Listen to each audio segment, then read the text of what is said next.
All right, so we are going to start with this foliage I just completed. You can see it's a little bit orange, a little bit brassy, even a little bit stripy. And so we are gonna do a shadow root and a color melt.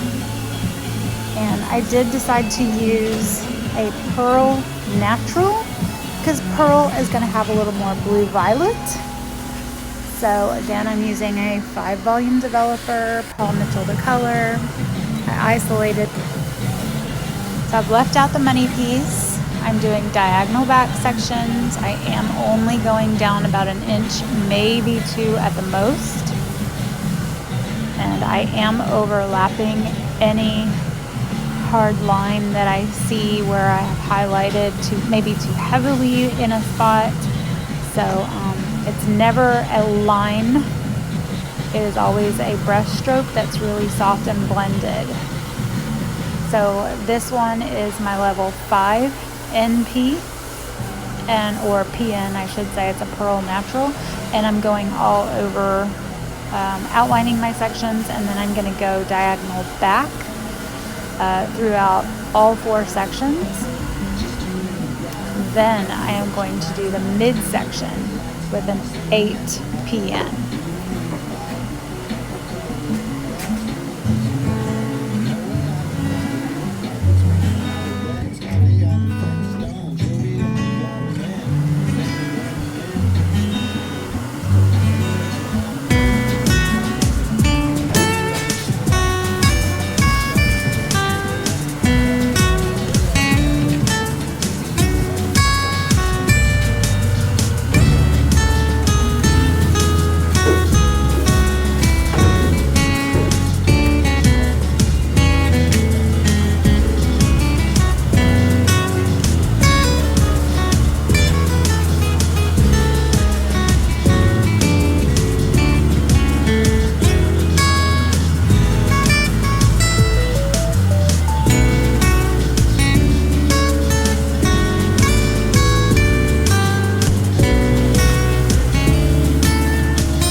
bad.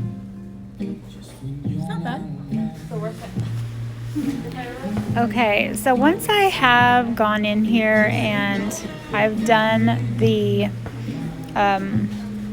shadow root application on all 4 sections, then I go back through and I am either with a detangling brush like this or a wide tooth comb. I will go back through and kind of comb it through a little bit, so I'm really blurring that line. I'm never going to leave a hard line on a shadow root. I want it to blend and blur. So I do try to do that once I have applied the color all over, and then go back in with my brush. Manuel, is somebody bringing you lunch? Is somebody bringing you lunch? Of course, I'm not doing that here, but I should have done the shadow root all over and then combed it through a little bit right before I applied my midsection color.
And this mannequin is dry. You could definitely do this technique on wet hair.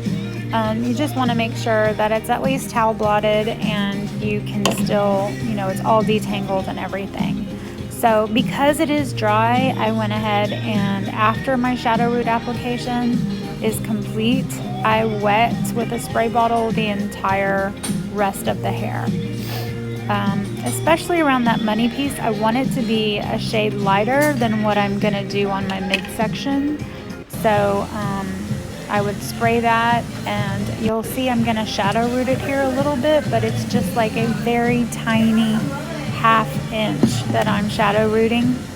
And I am even wetting that also because I do want it to be a little diluted. I don't want it to be such a hard dark color right on that money piece.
Okay, so now you can see I'm actually going to go ahead and keep brushing through all my sections, and then I am going to spray down everything so that the rest of it is nice and wet. And like I said, this is in order to dilute the color because I really just want to tone the midsection. I do like using a level 8 in the midsection because you have to remember this is going to fade quickly. Because it's highlighted, any color or toner that we use on this hair is going to shampoo out, within a month or so. So you don't want them to come back with brassy hair in 4 weeks. So I am going to go to do a level 8, but I am dampening the hair just a bit to dilute the color. So I'm also leaving out the last few inches of hair because I want that zone 3 to be even lighter than the other 2 zones. So this is a design decision. It really is up to you. You could color some pieces all the way through. You could leave some pieces out. But as a general rule, I would say you're overlapping the previous color that you just did. You overlap it about a 1/2 inch and then leave out those last few inches at the bottom because that's going to be the lightest and brightest pieces.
Okay, and it didn't get on this video, but I did let that midsection process for about 10 to 15 minutes, and then I ran the color all the way through the ends at the shampoo bowl and let that sit for about 5 minutes.